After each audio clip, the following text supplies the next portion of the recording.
Advocate जयभास Shaikh madam, police संघर्ष संघटना महाराष्ट्र राज्य यांचं या ठिकाणी स्वागत झाल्याच्या नंतर त्याच्या सोबतची पूर्ण टीम यांचंही मी स्वागत करतो आणि मुद्दाम सांगू इच्छितो की गेल्या 10 वर्षापासून आमची ही शांतिदूत पोलीस सेवा संस्था आपल्या जळगावमध्ये कार्यरत आहे। तसं जळगाव जिल्ह्यामध्ये 946 सभासद आमच्या संघटनेचे आहेत आणि विशेष म्हणजे तुम्हाला सांगायला मला आनंद वाटतो की आमच्याकडे एक अमरदीप नावाची एक योजना आहे। ज्यावेळेस आमचा एखादा सभासद जर देवाज्ञान झाला, मरण पावला, तर आम्ही त्यांच्या घरी लगेच 15,000 रुपये घेऊन जातो। आमचा हेतू हा असतो की सेवानिवृत्तीनंतर, सेवानिवृत्ती के बाद में लोग क्या करना क्या नाही, आमचं तसं नाहीये। सेवानिवृत्तीनंतर ऑफिस दिलेलं आहे, दररोज 11 ते 2 कोणी ना कोणी ऑफिसमध्ये असतं आणि कर्मचाऱ्यांचं सुखदुःख, पेन्शनचा काही प्रॉब्लेम, सेवानिवृत्तीनंतर बऱ्याचदा मेडिकलचा प्रॉब्लेम येतो, त्या संदर्भात काही मदत करता येईल का,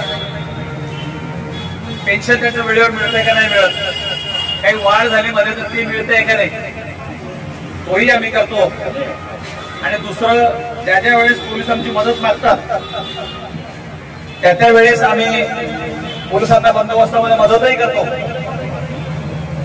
आता गणपती बंदोबस्त आहे खूप मोठा, एवढ्या मोठ्या गणपती बंदोबस्तामध्ये, विसर्जनाच्या बंदोबस्तामध्ये आम्ही आमचे 200 लोक त्या पोलिसांसोबत टी-शर्ट घालून आम्ही सोबत असतो। भुसावळला असतं, जळगावला असतं, ज्या ज्या मोठ्या शहरामध्ये आम्ही म्हणजे पोलिसांशी समन्वय साधून कशा प्रकारे काम करता येईल अशा प्रकारे आम्ही काम करत असतो। आणि खेळीमेळीच्या वातावरणामध्ये उत्कृष्ट जीवन कसं जगता येईल, सेवानिवृत्तीचा काळ कसा चांगला होईल हे आम्ही प्रयत्न करतो।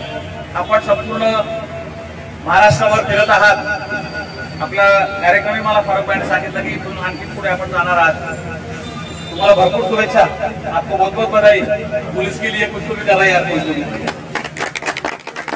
परिस्थिती काय होऊन जाते की आपला विशेषतः आणखी जर ऍक्टिंग मध्ये एखाद्या कर्मचाऱ्याच्या काही अडचणी असल्या, सध्या तो पोलीस कर्मचारी आहे, ड्युटीवर आहे, त्याची काही अडचण आहे तर त्याही आम्ही आदरणीय पोलीस अधीक्षक साहेबांच्या कानावर टाकतो आणि ते सोडवायचा प्रयत्न करतो। हेतू हा की आता ड्युटीवर असलेले पोलीस कर्मचारी आणि सेवानिवृत्त झालेले पोलीस कर्मचारी यांचा समन्वय कसा साधला जाईल तोही आम्ही प्रयत्न करतो। त्या निमित्ताने खूप चांगली सुरुवात झालेली आहे। जेव्हा जेव्हा आम्ही पोलीस अधीक्षकांना भेटतो तेव्हा ते मानवंत आम्हाला सन्मान्य बसवतात, काय आहे काय नाही आमची चर्चा ऐकून घेतात आणि अडचणी सोडवण्याचा प्रयत्न करतात। मित्रांनो, संघटनेचा काय फायदा होतो याचा आम्ही संपूर्ण जिल्ह्याभर उदाहरण घेतो। आम्हाला चांगलं उदाहरण आहे। आपण महाराष्ट्रभर अशा प्रकारच्या सगळ्या संघटनांशी जर एकत्र केलं तर निश्चितपणे पोलिसांवर कोणत्या प्रकारचा अन्याय होणार नाही, पोलीस बळीला जे काय लागेल ते लागेल, बाकीच्या बऱ्याचशा समस्या असतात। आता क्वार्टरच्या समस्या खूप प्रमाणात कमी झाल्या आहेत, बऱ्याचशा ठिकाणी क्वार्टर वगैरे उपलब्ध असतात, पूर्वीची त्या समस्या होत्या, ड्युटीच्या संदर्भातल्या समस्या होत्या, पण आता पोलीस खात्यामध्ये हळूहळू सुधारणा होते। पण आपल्याला संघटित राहणं आवश्यक आहे। जोपर्यंत आपण आपल्या अडचणी सांगत नाही तोपर्यंत समोरच्या माणसाला काही कळत नाही। अधिकाऱ्यांना बाकीच्या खूप कामं असतात, आपलं वेलफेअर त्यांच्यासाठी 10% असतं, 90% इतर कामं असतात। पण आपण जर त्यांना वारंवार सांगितलं की अडचणी काय आहे त्या निश्चितपणे दूर होतील। आम्ही आता 3 महिन्यापूर्वी मुंबईला मोर्चा काढला होता आणि आपल्या मागण्यांच्या संदर्भामध्ये आम्ही म्हटलं यार त्यांना सेवानिवृत्तीनंतर कोई एक बार रिटायर होगा नहीं उसको कोई पूछता नहीं, जब तक ड्यूटी में जब तक उसको सभी सुविधा मिल जाती है, लेकिन ड्यूटी के बाद में कुछ नहीं मिलता। अक्षरशः मेडिकलच्या संदर्भाची तशीच परिस्थिती आहे। तोही आमचा मुद्दा होता आणि आमचा मुद्दा असा होता की मानवंदना दिली गेली पाहिजे, सेवानिवृत्तीनंतर नातेवाईकांना जर ती व्यक्ती मरण पावली तर स्थानिक पोलिसांनी जरी त्यांना हात टाकून मानवंदना दिली, एक सॅल्यूट जरी मारला तरी त्याचा मान सन्मान वाढतो. आणि शासनाने नेमकं आमचा तो मुद्दा लक्षात घेतला आणि 2 महिन्यापूर्वी एक GR काढला. आणि आता जर कोणाचा मृत्यू झाला तर आता लोकल PI येतो, सॅल्यूट मारतो, एक हार टाकतो.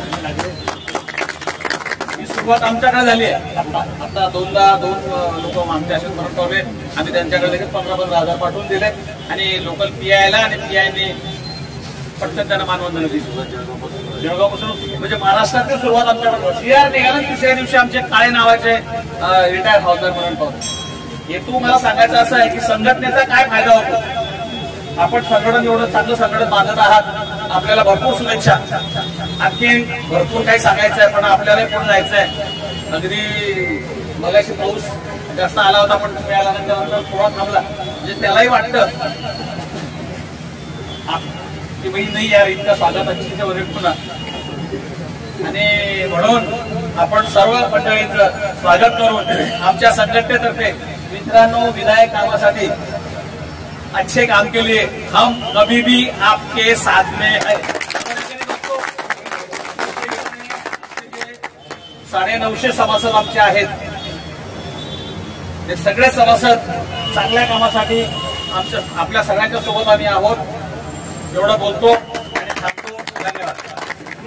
सर्वात प्रथम सर्व आलेले मान्यवर त्यांना मी पोलीस हक्क संघर्ष संघटना महाराष्ट्र राज्याच्या वतीने माझ्या वतीने नमस्कार. आणि जळगाव जिल्हा ही भूमीतून मी आज सर्व महामानवांना अभिवादन करून आजच्या कार्यक्रमाची सुरुवात म्हणजे माझी इथून सुरू होत आहे की सर्वात पहिले म्हणजे जे नियुक्त झालेले त्यांच्यापासून माझी सुरुवात झालेली आहे. त्याच्याबद्दल खूप खूप धन्यवाद की आपण मला बोलवलं किंवा आपल्या सोबत आपलं काम करण्याचं एक संधी एकमेकांना मिळालेली आहे. तर मी जास्त कारण की समोर थोडा कार्यक्रम दिवसभरचा आहे माझा, फक्त मी एवढंच म्हणाल की पोलिसांचं संघर्ष संघटना महाराष्ट्र राज्य महाराष्ट्रभर पोलीस डिपार्टमेंटसाठी जे काम करते, त्यांच्या हक्कासाठी न्यायासाठी लढते. प्लस महिलांवर अत्याचार आणि बाल शोषण जेवढं होतात त्यांच्यावर पण ही संघटना खंबीरपणे काम करते. आणि आता सरांशी सपकाळ सरांशी पण भेटून आता चांगलं वाटलं की बस सरांनी सांगितलं की नियुक्त जे झालेले तुमचे पण जे लोनचे वगैरे जे आहे प्रॉब्लेम्स त्या संदर्भात पोलिसांचं संघर्ष संघटना 100% कार्यरत राहील. आणि सर वेळोवेळी तुम्हाला कुठं आमची गरज पडली तर तुम्ही आम्हाला सांगा. आझाद मैदानावर बसल्याशिवाय आम्ही राहणार नाही. तुमचे न्याय हक्कासाठी ही संघटना झोन देणार आहे. तुम्ही बघितलं जालन्यामध्ये जरांगे पाटील साहेबांच्या आंदोलनाच्या वेळेस जे SP साहेबांना निलंबित केलं होतं त्या निलंबित न व्हावा किंवा त्यांना परत कार्यरत करावा त्यासाठी पण ही संघटना खंबीरपणे पाठीशी उभी होती. रोडवर बसून आम्ही एवढं असं आंदोलन केलं होतं जालना जिल्ह्यात. दुसरं आमचं परभणी जिल्ह्यात झालं होतं की नितेश राणे ज्यावेळेस म्हणलं होता की पोलीस डिपार्टमेंट काय करणार आहे, फक्त हा व्हिडिओ घेऊन त्यांच्या मिसेसला दाखवणार आहे. तर जे एक अपमानजनक जे वाक्य वापरलं होतं जे सर्वांचं संरक्षण करतात आणि तुम्ही त्यांची खालची पाठी दाखवतात, अशा लोकांसाठी पण परभणी जिल्ह्यात आम्ही रस्ता रोको आंदोलन केलं होतं आणि ते पण सक्सेसफुल झाला. आम्हाला वरून ऑर्डर आला होता की नक्की तुमची दखल घेण्यात येईल आणि आम्हाला मंत्रालयातून लेटर भेटलं होतं. इथं पण तुमचे जेवढे पण प्रॉब्लेम असाल जेवढे नियुक्त झालेले त्यांचं सर तुम्ही 100% हाजी साहेब तर आहेत आमचे मार्गदर्शकाचे आणि नक्की हाजी साहेब पण आमच्या सोबत जोडणार आहे. तर मी त्यांना पण खूप खूप धन्यवाद करत आहे की सर तुम्ही आमच्या सोबत काम करण्याची आम्हाला संधी दिली. कारण की मी हे म्हणत नाही की मी खूप मोठी आहे का ही संघटना खूप मोठी आहे, आम्ही फक्त 0 आहे. तुम्ही आम्हाला सोबत होऊन आपण 100 बनू. मी एवढंच म्हणा. जय हिंद जय महाराष्ट्र. पुलिस हक्क संघर्ष संगठना जिस तरह के सर ने बताया है ये इक्वल है. सर जो है रिटायर के लिए फाइट कर रहे हैं, हम ऑन ड्यूटी वालों के लिए फाइट करते हैं. पुलिस हमारे लिए 24/7 हमारे लिए अवेलेबल होती है, वो हमारी सेवा में होती है. लेकिन अगर उनका प्रॉब्लम आता है तो उनको कहाँ जाना चाहिए, वो कहाँ जाएंगे। तो वो उसके लिए पुलिस हक संघर्ष संगठन जो अभी पूरे महाराष्ट्र राज्य के अंदर जो काम कर रही है, न्याय दिलाने का, कोई अगर किसी की साजिश होती है उस डिपार्टमेंट के ऑफिसर के साथ में और उसको सस्पेंड किया जाता है, तो पुलिस हक संघर्ष संगठन उसके पूरे तह तक जाकर उसको न्याय दिलाने का काम करता है। और आज तक महाराष्ट्र के अंदर अराउंड 20-22 ऐसे केसेस हो चुके हैं जिसके अंदर पुलिस हक संघर्ष संगठन ने फाइट की और उनको रीजॉइनिंग डिपार्टमेंट के अंदर कराई। Thank you very much.